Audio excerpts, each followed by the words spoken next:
दमन में एक plastic company में भीषण आग से मचा हड़कंप। घंटों की मशक्कत के बाद दमकल कर्मियों ने पाया आग पर काबू। भीषण आग हादसे में अब तक किसी के हताहत होने की खबर नहीं। आग लगने के कारणों की जांच जारी। उत्तर प्रदेश के आगरा में नमकीन की फैक्ट्री में लगी भीषण आग। आग लगते ही इलाके में मचा हड़कंप। दमकल कर्मियों ने घंटों मशक्कत के बाद पाया काबू। महाराष्ट्र के पालघर में भीषण अग्निकांड। बोईसर तारापुर एमआईडीसी में एक कंपनी में लगी आग। ऊंची ऊंची लपटें देख कांप उठे लोग। दमकल आग बुझाने में जुटी। उत्तर प्रदेश के अलीगढ़ में युवक को मारी गई गोली। बर्थडे पार्टी के दौरान घटना से मचा हड़कंप। शराब के नशे में बताया जा रहा है आरोपी। कहासुनी के दौरान दोस्त को गोली मारने का आरोप। इलाके में लगातार मचा हड़कंप। शाहजहांपुर में तेज रफ्तार कार की कंटेनर से हुई जबरदस्त भिड़ंत। हादसे में 3 लोगों की मौत हुई। बारात से वापस लौट रहे थे सभी लोग। छत्तीसगढ़ के बीजापुर में नक्सली साजिश हुई नाकाम। सीआरपीएफ ने 5 किलो आईडी को किया डिफ्यूज। सर्च ऑपरेशन के दौरान किया गया था बरामद। बहराइच में वाहनों की नीलामी के दौरान बोली लगाने वालों में मारपीट हुई। परिवहन विभाग की ओर से कराई जा रही थी वाहनों की नीलामी। 3 आरोपियों के खिलाफ केस दर्ज। संदेश खाली के मुख्य आरोपी शाहजहां शेख की कस्टडी को लेकर सीबीआई की आगे अड़ी बंगाल पुलिस। आपको बता दें, कल कोलकाता हाईकोर्ट के आदेश के बावजूद बंगाल पुलिस ने सीबीआई को नहीं दी शाहजहां शेख की कस्टडी। पुलिस हेडक्वार्टर से 2 घंटे बाद खाली हाथ लौटी सीबीआई की टीम। सीबीआई ने शाहजहां शेख की कस्टडी नहीं मिलने की जानकारी कलकत्ता हाईकोर्ट के चीफ जस्टिस को दी। सूत्रों से खबर, आज चीफ जस्टिस मामले में कर सकते हैं सुनवाई।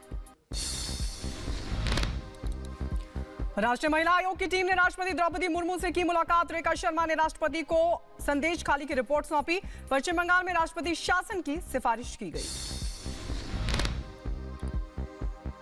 जंतर मंतर की तरफ कूच करने को तैयार किसान। देश भर के किसान करेंगे दिल्ली कूच। किसान नेता तेजवीर सिंह ने जानकारी दी। आज आंदोलनकारियों के दिल्ली कूच को लेकर दिल्ली पुलिस ने जारी किया अलर्ट। कहा, छोटे छोटे ग्रुप में बस और ट्रेन से दिल्ली में दाखिल हो सकते हैं प्रदर्शनकारी किसान। दिल्ली हरियाणा के सिंघू बॉर्डर पर भी अलर्ट। सुरक्षा के इंतजाम किए गए। आज आंदोलनकारियों ने बुलाया है दिल्ली चलो मार्च। पूर्व सांसद धनंजय सिंह को बड़ा झटका। जौनपुर अपहरण और रंगदारी मामले में दोषी करार। एमपी एमएलए कोर्ट आज सुनाएगा फैसला। प्रधानमंत्री मोदी के तूफानी दौरे का आज तीसरा दिन। बंगाल और बिहार दौरे पर रहेंगे पीएम मोदी। कई विकास परियोजनाओं का उद्घाटन और शिलान्यास करेंगे। प्रधानमंत्री मोदी आज पश्चिम बंगाल में 15,400 करोड़ की परियोजनाओं की देंगे सौगात। कई कनेक्टिविटी परियोजनाओं का उद्घाटन भी करेंगे प्रधानमंत्री मोदी। देश के पहले अंडर वाटर मेट्रो का उद्घाटन पीएम करेंगे। कोलकाता में हुगली नदी के नीचे 45 सेकंड में तय होगी 520 मीटर की दूरी। हुगली नदी के नीचे बनी under water metro line Kolkata metro के ईस्ट वेस्ट मेट्रो कॉरिडोर का हिस्सा है, जो हावड़ा मैदान को, आपको बता दें, एप्सलेटेड से जोड़ती है। बंगाल दौरे के बाद पीएम मोदी एक बार फिर से बिहार पहुंचेंगे। दोपहर करीब 3:30 बजे बिहार के बेतिया में 8,700 करोड़ रुपए की कई विकास परियोजनाओं का तोहफा पीएम देंगे। प्रधानमंत्री मोदी 109 किलोमीटर लंबी इंडियन ऑयल की मुजफ्फरपुर मोतिहारी एलपीजी पाइपलाइन का करेंगे उद्घाटन। इससे बिहार और पड़ोसी देश नेपाल में खाना पकाने के लिए स्वच्छ ईंधन उपलब्ध होगा। प्रधानमंत्री आज गाजियाबाद को भी सौगात देंगे। नमो भारत रैपिड रेल को दिखाएंगे हरी झंडी। दोहाई से मोदी नगर नॉर्थ तक दौड़ेगी ट्रेन। जम्मू कश्मीर से 370 हटाने के बाद 7 मार्च को पहली बार श्रीनगर जाएंगे प्रधानमंत्री मोदी। श्रीनगर के बख्शी स्टेडियम में प्रधानमंत्री नरेंद्र मोदी की रैली को लेकर सुरक्षा व्यवस्था चाक चौबंद। पेंटागन ने दक्षिणी चीन सागर में लापरवाह युद्ध अभ्यास को लेकर चीन की आलोचना की है। चीन सागर में चीनी और फिलीपीन तटरक्षक जहाजों के टकराने पर चिंता जाहिर की। और रमजान को लेकर नेतन्याहू ने सुरक्षा का दिया भरोसा। कहा, इजराइल पूजा की स्वतंत्रता को बनाए रखने के लिए सब कुछ करेगा।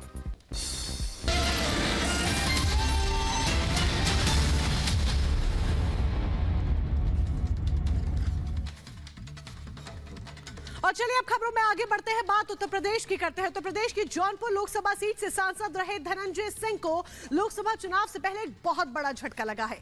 किडनैपिंग और रंगदारी केस में कोर्ट ने उन्हें दोषी करार दिया है। अब जौनपुर की कोर्ट आज सजा का ऐलान करेगी। फिलहाल दोषी धनंजय सिंह को जेल भेज दिया गया है। पूरी जानकारी के लिए ये रिपोर्ट देखें।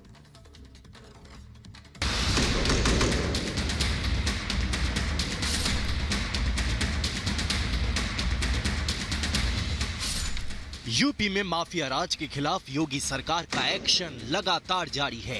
पूर्वांचल में एक एक कर माफियाओं को जेल में डाला जा रहा है। इसी कड़ी में बाहुबली नेता धनंजय सिंह पर भी शिकंजा कसा गया है। जौनपुर के पूर्व सांसद और जेडीयू के राष्ट्रीय महासचिव धनंजय सिंह को नमामि गंगे के प्रोजेक्ट मैनेजर को धमकाने, रंगदारी और अपहरण करने के आरोप में दोषी पाया गया है। अपहरण और फिरौती और धमकी, ये सब का आरोप इन लोगों के ऊपर लगाया हुआ था, और जिसकी चार्जशीट जो है विवेचक द्वारा सबमिट की गई थी। उसका ट्रायल हुआ और ट्रायल के उपरांत सारे गवाह परीक्षित कराया गया जितने इसमें गवाह थे, और इसके बाद जो है बहस हुई। बहस के बाद आज न्यायालय ने आदेश पारित किया है और इन लोगों को दोषी सिद्ध किया गया है और जेल भेज दिया गया है। जौनपुर की एमपी एमएलए कोर्ट ने दोषी करार देते हुए गिरफ्तार करने का आदेश दिया। कोर्ट के आदेश के बाद धनंजय सिंह को गिरफ्तार कर लिया गया है। कोर्ट धनंजय सिंह को सजा सुनाएगी। धनंजय सिंह की गिरफ्तारी के बाद से उनके समर्थकों का जमावड़ा लगना शुरू हो गया है।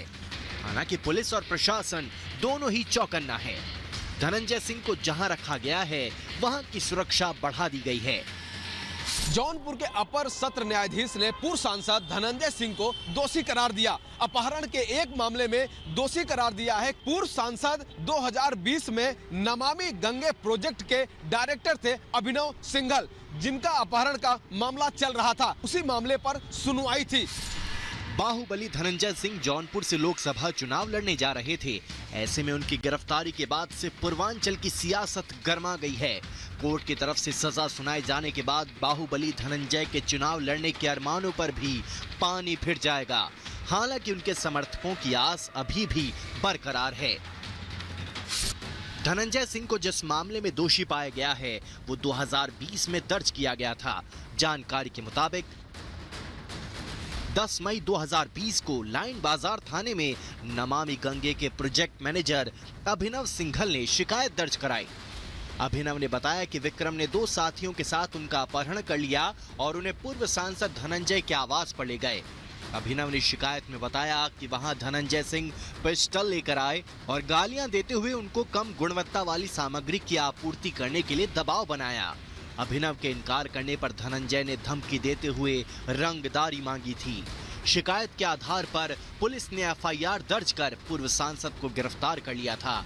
हालांकि बाद में उन्हें कोर्ट से जमानत मिल गई थी। यूपी में सीएम योगी का संदेश साफ है, माफिया या तो प्रदेश छोड़ दे या अपराध छोड़ दे। लेकिन जिसने भी योगी राज में अपराध कर कानून को चुनौती दी, योगी सरकार ने उसे उसकी सही जगह पहुंचा दिया। चाहे अतीक अशरफ हो या मुख्तार अंसारी, योगी सरकार ने किसी को नहीं बख्शा। अब योगी के रडार पर धनंजय सिंह का नाम आ गया है। योगी सरकार अब धनंजय सिंह का भी हिसाब कर रही है। ऐसे में देखने वाली बात होगी कि धनंजय की गिरफ्तारी के बाद पूर्वांचल की सियासत किधर करवट लेती है। Bureau report, Republic Bharat. और इस वक्त एक बड़ी खबर लखनऊ से, जहां पर शॉर्ट सर्किट की वजह से भीषण आग लग गई। आपको बता दें सिलेंडर ब्लास्ट भी हुआ, 5 लोगों की मौत हो गई है, जबकि 4 लोग गंभीर रूप से झुलस गए हैं। ये बड़ी जानकारी आपको दे दें, लखनऊ का ये काकोरी इलाका जहां पर भीषण आग लगी है और सभी घायलों को फिलहाल अस्पताल में भर्ती कराया गया। लेकिन घर में आग लगने से अफरा तफरी मच गई। तस्वीरें हम आपको दिखा रहे हैं। सिलेंडर ब्लास्ट हुआ, 5 की मौत, हादसे में 4 लोग गंभीर रूप से जख्मी। लखनऊ के काकोरी इलाके का यह मामला है जहां पर भीषण आग लगी है और भीषण आग लगने से अफरा तफरी मच गई। 5 लोगों की मौत की खबर आ रही है, जबकि 4 लोग गंभीर रूप से झुलस गए हैं, जिनको अस्पताल में कराया गया भर्ती।